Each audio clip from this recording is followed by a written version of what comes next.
pupuntahan natin yung Glico. Isa sa mga sikat na landmark dito sa Osaka. Hey guys, wait lang. Oo. Doon ang meeting place kung saan tayo binaba.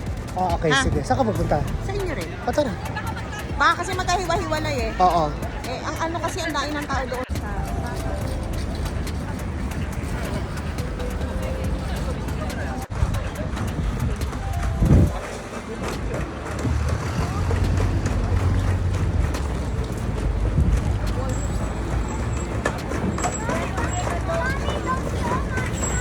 Ano na, kailangan. Saan tayo yan? Pupunta.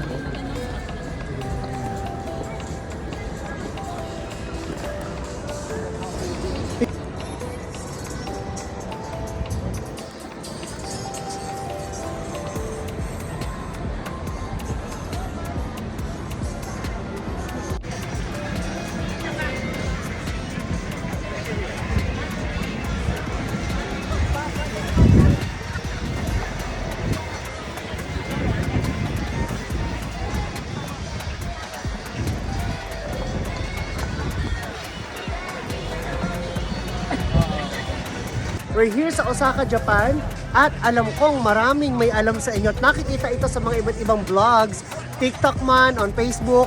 This is the world-renowned Glico. There you go. At alam nyo ba guys, fun fact lang, alam nyo ba na ang taong yan na nasa poster, nasa billboard na yan ay isang Pilipino. Ayan o, kung sino siya, alamin natin yan. O, kung kilala mo, comment down below. Yan siya.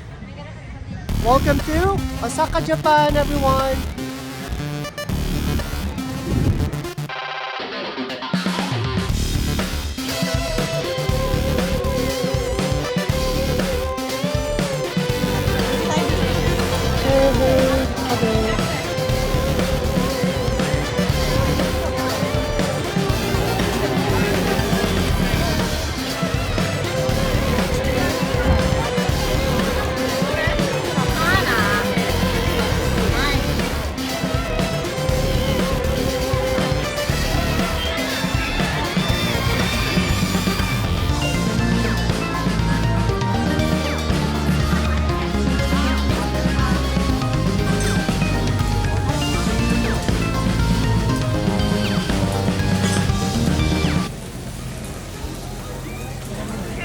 Dito pa rin po tayo ngayon sa Osaka, Japan, and we're here specifically sa Dotonbori. Ito yung parang mahabang pasilyo na mga daanan kung saan po merong mga bilihan, iba't ibang klaseng na mga store dito. Lahat ng mga kailangan ninyo, makikita nyo po dito yan sa Dotonbori.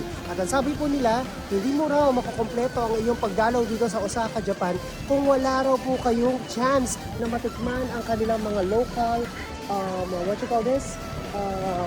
Takoyaki dito po sa kanilang lugar. Ayan o. So dito raw po matatagpuan ang pinakamasarap na takoyaki sa buong Kalakhang, Japan. Ito po ang kanilang mga takoyaki dyan. At order na po kami and we're just hindi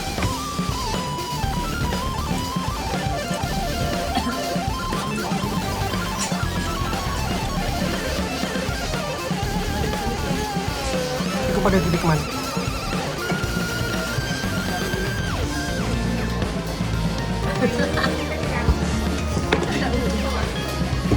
Init mo. Sarap. Nakupang kumain. Ang guys, tingnan nyo naman na nasa nito na yun. Malaki naman. Malaki po. Laki niya guys, sisingaan ng ganito ng tang.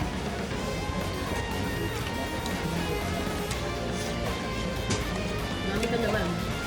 Hindi raw makakompleto ang pagdalaw mo sa Osaka kung hindi mo matitikman ang kanilang authentic na takoyaki. Tikman natin guys.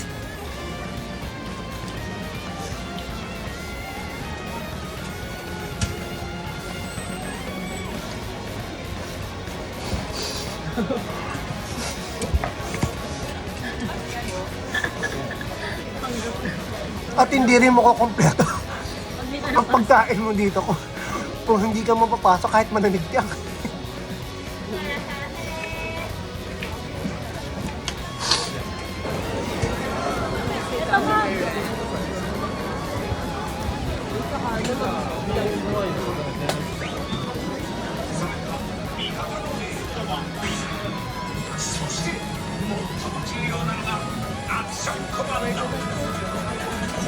앞에 자유형 대박 한거 스톱. 다른 담임지가 바뀌었다.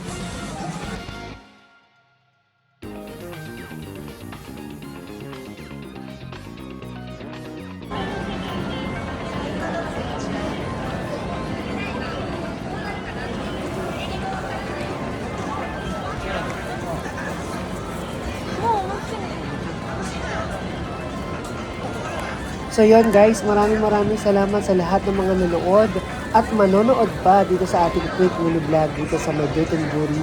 Dito po yan sa Osaka, Japan. Naman po ang napaman natin mga kasabog ng mga video at wag po ninyong i-skip yung mga ads ha para meron tayo mga pang-Gcash sa ating mga followers. Dito po yan sa Muntinlupa News Express. Maraming salamat. Gambate kudasai.